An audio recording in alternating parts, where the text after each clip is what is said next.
दोषैरेतैः कुलघ्नानां वर्णसङ्करकारकैः उत्साद्यन्ते जातिधर्माः कुलधर्माश्च शाश्वताः।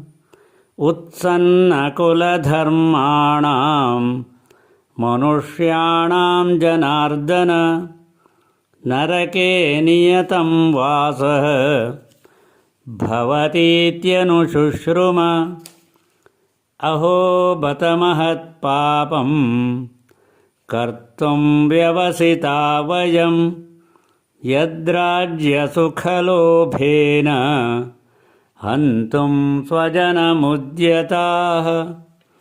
यदि मामप्रतीकारम् अशस्त्रं शस्त्रपाणयः धार्तराष्ट्रारणे हन्युः तन्मे क्षेमतरं भवेत्।